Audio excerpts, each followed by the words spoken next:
అందరికీ నమస్కారం. తల్లికి వందనం పథకంపై సీఎం చంద్రబాబు కీలక ప్రకటన. ఫ్రెండ్స్, వీడియోలోకి వెళ్ళి పూర్తి వివరాలు అయితే తెలుసుకుందాం. ప్రభుత్వం నుండి వచ్చే ఇలాంటి తాజా సమాచారం ఎప్పటికప్పుడు మిస్ అవ్వకుండా తెలుసుకోవాలంటే మన ఛానల్ని సబ్స్క్రైబ్ చేసుకోండి. అలాగే ఒక లైక్ ఇవ్వడం మర్చిపోకండి. ఇక వివరాల్లోకి అయితే వెళ్ళిపోదాం. గత ఏడాది జరిగిన సార్వత్రిక ఎన్నికల్లో కూటమి పార్టీలు ఇచ్చిన కీలక హామీల్లో తల్లికి వందనం అనే పథకం ఒకటనే సంగతి తెలిసిందే. గతంలో అమ్మఒడి అని వైసీపీ సర్కార్ ఇంట్లో ఉన్న ఒక్క బిడ్డకే డబ్బులు అందిస్తే తాము అధికారంలోకి వస్తే ఇంట్లో ఎంతమంది పిల్లలు ఉంటే అంతమందికి ఏడాదికి 15,000 రూపాయలు అని నాడు కూటమి నేతలు ప్రకటించారు.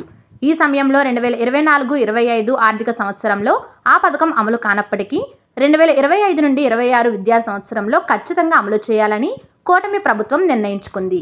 ఈ నేపథ్యంలోనే తాజాగా విడుదల చేసిన వార్షిక బడ్జెట్లో తల్లికి వందనం పథకానికి 9,407 కోట్ల రూపాయలు కేటాయించింది. ఈ సమయంలో చంద్రబాబు కీలక వ్యాఖ్యలు చేశారు. చిత్తూరు జిల్లా గంగాధర నెల్లూరు పర్యటనలో భాగంగా అక్కడ నిర్వహించిన ప్రజావేదిక సభలో మాట్లాడిన చంద్రబాబు తల్లికి వందనం పథకంపై కీలక వ్యాఖ్యలు చేశారు. ఇదే సమయంలో జననాల రేటు పెంచాల్సిన అవసరాన్ని నొక్కి చెప్పారు.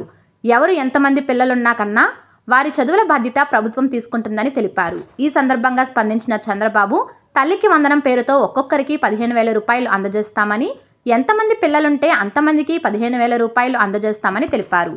దీనికి సంబంధించిన నిధులు మే నెలలో విడుదల చేస్తామని ప్రకటించారు. మరోవైపు నిరుద్యోగులు ఎన్నో నెలలుగా ఎదురుచూస్తున్న మెగా డిఎస్సిపై మంత్రి లోకేష్ గుడ్ న్యూస్ చెప్పారు. ఈ నెలలోనే 16,347 టీచర్ పోస్టులకు నోటిఫికేషన్ విడుదల చేస్తామని ప్రకటించారు. టీడీపీ ఎమ్మెల్యేలు, ఎమ్మెల్సీలతో సమావేశంలో ఆయన ఈ వ్యాఖ్యలు చేశారు. స్కూళ్లు ఎక్కువ దూరంలో ఉన్న విద్యార్థులకు రవాణా భత్యం ఇస్తామని తెలిపారు. త్వరలో పాఠశాలల్లో వార్షికోత్సవాలు నిర్వహిస్తామన్నారు.